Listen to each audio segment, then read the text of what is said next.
সবাইকে আমন্ত্রণ জানাচ্ছি Bashundhara Kings presents the football শোতে। আছে আমি নাবিল খান, সাথে আছেন রিফাত মাসুদ। আজকে আমরা আমাদের শোটা শুরুই করতে চাই বাংলাদেশ নারী ফুটবল দলের খবর দিয়ে। অনূর্ধ্ব-20 এশিয়ান কাপের কোয়ালিফাই করার প্রথম যে পরীক্ষা, সেই পরীক্ষায় বাংলাদেশ ভালোভাবেই পাশ করে গেছে। লাওসকে হারিয়েছে 3-1 গোলে, যেখানে জোড়া গোল করেছেন সাগরিকা। এবং সব মিলিয়ে বাংলাদেশের শুরুটা হলো দারুণ।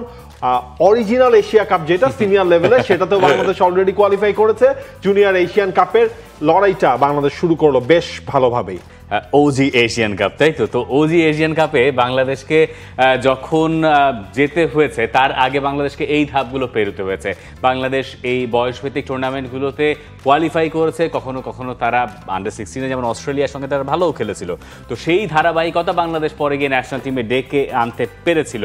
আর এই দলটা এখন যেটা এসে, তাদের অনেকেই আসলে এশিয়ান কাপে পরের বছর থাকবেন এবং তারা জানেন এই ট্রেডগুলো আসলে কেমন, এই ধরনের ম্যাচ জেতা কতখানি গুরুত্বপূর্ণ। ওদের স্বপ্ন পূরণে পাশে থাকতে পেরে আমরা গর্বিত। এই যে মুনকি আর সাগরিকার চমৎকার একটা ফ্রেম, বাংলাদেশের জয়ের নায়ক এই দুজনই। সাগরিকা 2টো গোল করেছেন, একটা হেডে আর একটা পায়ে, এবং মুনকির গোলটাও বাঁ পায়ে চমৎকার ছিল। বাংলাদেশকে আপনি যদি ফার্স্ট হাফ থেকে সেকেন্ড হাফ এই ট্রানজিশনের পুরোটা সময় খেলাটা নিয়ে যদি একটু বিশ্লেষণ করার চেষ্টা করেন, বাংলাদেশের কোচ পিটার বাটলার সম্ভবত খুব বেশি পরীক্ষা নিরীক্ষার দিকে যাননি। এটা পরীক্ষা নিরীক্ষা করার স্টেজও না।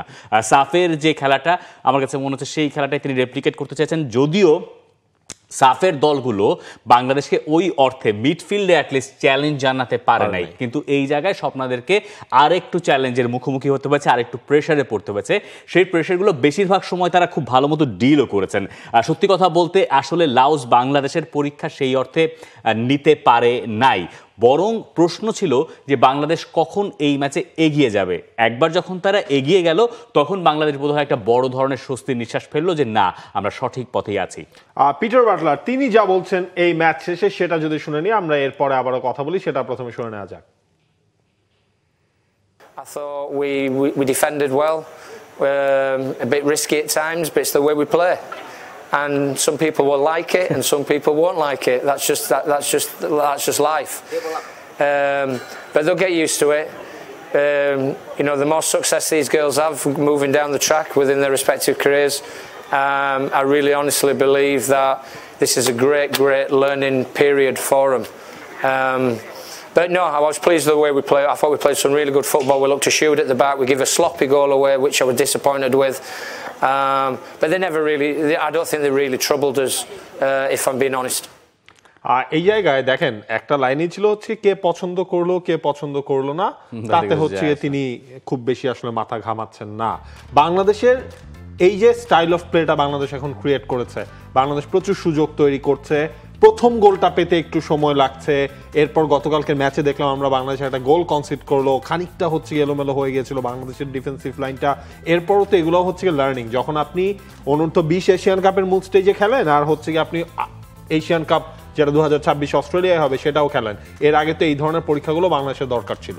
এক্স্যাক্টলি। এবং এই ফুটবলারদের এই যে প্র্যাকটিস টাইমটা, শিখা যেমন ভালো করেছেন, মুনকি ভালো করেছেন, বাংলাদেশের মিডফিল্ড ভালো করেছে, এই ফুটবলারদের একটা এই ধরনের ম্যাচ খেলার এক্সপিরিয়েন্স দরকার ছিল। বাংলাদেশ তো বেশিরভাগটা সময় সাউথ এশিয়ান জোনে খেলে, এখান থেকে বেরিয়ে যখন আপনি এই ধরনের টিমের মুখোমুখি হচ্ছেন, তখন সেখানে শেখার জায়গাটা আর একটু বেশি হয়।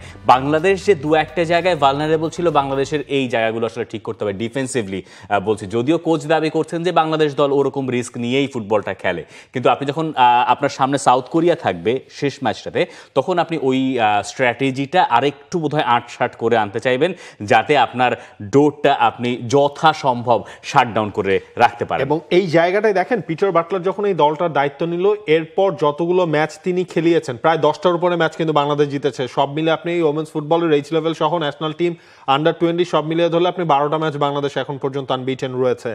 সবচেয়ে বড় পরীক্ষাটা হবে কিন্তু, যদিও সেটা আন্ডার-20 লেভেলের সাউথ কোরিয়ার মতো দলের সাথে আপনি যখন খেলবেন, তখন আপনি ওই হাইলাইন ডিফেন্স লাইন দিয়ে বাংলাদেশ কতটা প্রতিপক্ষের সাথে কিভাবে কোপ আপ করতে পারবে, সেটার কিন্তু বড় পরীক্ষাটা তখন হবে। কারণ এই সাউথ কোরিয়ায় 9-0 গোলে কিন্তু হারিয়ে দিয়েছে তিমুর লেস্তেকে। বাংলাদেশের পরের যে দুটা ম্যাচ, তিমুর লেস্তের সাথে 8 অগস্ট এবং 10 অগস্ট হচ্ছে আপনার সাউথ কোরিয়ার সাথে।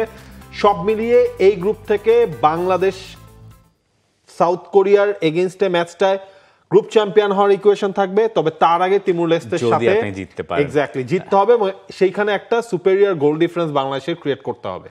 ওটা তো একটা গেলই, এবং তারপরে বাংলাদেশকে যদি, আমার কাছে মনে হয় দক্ষিণ কোরিয়ার সঙ্গে বাংলাদেশের একটা রিয়েলিটি চেক হবে। যদি বাংলাদেশ তিমুর লেস্তে থেকে হারিয়ে ওই পর্যন্ত 6 পয়েন্ট নিয়ে ওই শেষ ম্যাচটা পর্যন্ত যেতে পারে, যে আমরা আসলে কোথায় আছি। এবং এটা একটা লিটমাস টেস্টের মতো হতে পারে পিটার বাটলারের জন্য। আপনি যদি জিনিসটাকে মার্চের ওই ব্যাপারটা নজরে রাখেন, তাহলে সেই হিসাব থেকে আপনি এরকমটা বলতে পারেন, যেহেতু মার্চে আপনার মূল এশিয়ান কাপ। এখন পিটার বাটলারের হিসাবে যদি আপনি আসেন, পিটার বাটলারের এই দলটায় ন্যাশনাল টিমের অনেকেই হয়তো থাকবেন। এরপরে তার হয়তো দল গোছাতে বা দল বাছাই করতেও কিছুটা সুবিধা হতে পারে, যেহেতু তিনি এই ফুটবলারদের সঙ্গে আরও নিবিড়ভাবে কাজ করছেন। সেপ্টেম্বর থেকে আমরা জানি যে ন্যাশনাল টিমের ক্যাম্পটা শুরু হওয়ার কথা রয়েছে। তার আগে এই এইজ টুর্নামেন্টে অ্যাটলিস্ট রানার্স আপ, এটা তো বাংলাদেশ চাইবেই, এবং শুধুমাত্র রানার্স আপ না, যে 8টা গ্রুপ আছে তার ভেতরে তৃতীয় সেরা রানার্স আপ বাংলাদেশকে হতে হবে। তো সেখানে দেখা যাবে অনেকেরই হয়তো 6 পয়েন্ট থাকতে পারে, কিন্তু সেই 6 পয়েন্ট যথেষ্ট নাও হতে পারে। এই কারণেই গোল ডিফারেন্সটা এই জায়গায় হয়তো একটা বড় ধরনের প্রভাব রাখার কথা।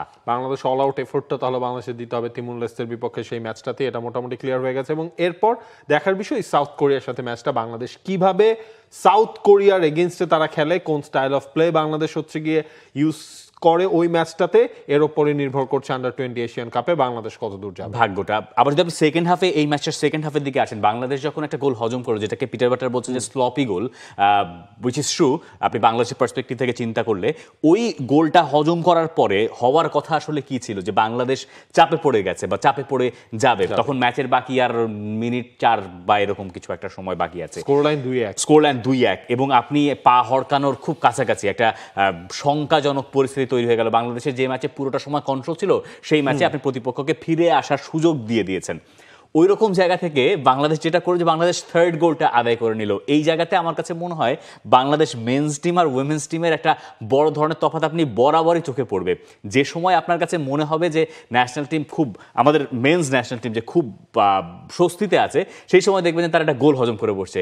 আবার বাংলাদেশ উইমেন্স টিমের ক্ষেত্রে যেটা ঘটে, আপনার যখন মনে হবে যে এই দলটা চাপে আছে, ঠিক সেই মুহূর্তে তারা ঘুরে দাঁড়িয়ে অন্য পাশে জাস্ট চাপটা শিফট করে দিতে পারে। এইটা আমার কাছে মনে হয় বাংলাদেশের এই টিমটার একটা অন্যতম শক্তির জায়গা। এই জায়গায় আপনি দুটা জিনিস দেখেন, ফুটবলে আসলে বলাই হয় সবচেয়ে ডেঞ্জারাস স্কোর লাইনটা হচ্ছে 2-1 যখন সেটা থাকে, বা 2-0 যখন 2-0, হ্যাঁ, মানে সেটা যখন আবার 2-1 হয়ে যায়, তখন ওই টিমটাও হচ্ছে আপনার এগেইনস্ট টিমটাও তারা হচ্ছে মোমেন্টামটা পেয়ে যায় স্বাগতিক, এবং তারা হচ্ছে স্বাগতিক বা হচ্ছে যেই হিসেবে থাকুক, তখন গোলের হিসেবটা থাকে 1 গোলের। এই জায়গাটা বাংলাদেশ হচ্ছে বিভিন্ন ম্যাচগুলোতে বাংলাদেশ কিন্তু এই স্টেজগুলো পার করেছে। আপনি পিটার বাটলার আন্ডারে লাস্ট 1.5 বছরে যদি হিসাবটা করেন, এবং আরো একটা ইমপ্রেসিভ দিক হচ্ছে বাংলাদেশ, প্রতিপক্ষ যেই হোক, বাংলাদেশ কিন্তু অন এন্ড অফ গোল করছে অন এন্ড এভরি ম্যাচে। এটা হচ্ছে বাংলাদেশের আরেকটা প্লাস পয়েন্ট, আপনার প্রতিপক্ষ যেই হোক বাংলাদেশ দল গোল করছে। তবে আমি একটু খুশি হতাম যদি বাংলাদেশ এই ম্যাচটায় আর 2-1টা গোল যদি বাড়িয়ে নেওয়ার সুযোগ পেত, কারণ বাংলাদেশের জন্য আসলে চ্যালেঞ্জটা বেজায় কঠিন। যত যাই বলেন না কেন, South Korea they are on a different level, এটা আপনি স্বীকার করতেই হবে। দেখা যাক বাংলাদেশ এশিয়ান কাপে নিজেদের অনূর্ধ্ব 20 পর্যায়ে কোয়ালিফাইটা আসলে করতে পারে কিনা, এবং সেটা যদি হয় তাহলে তো হচ্ছে সোনায় সোহাগা হয়ে যাবে, সিনিয়ররাও পারলো, জুনিয়ররাও পারলো, সেটাই। For more updates, subscribe to our YouTube channel and click on the bell icon. Follow us on Facebook and Instagram. Download T-Sports app to enjoy exciting games and highlights. Visit tsports.com.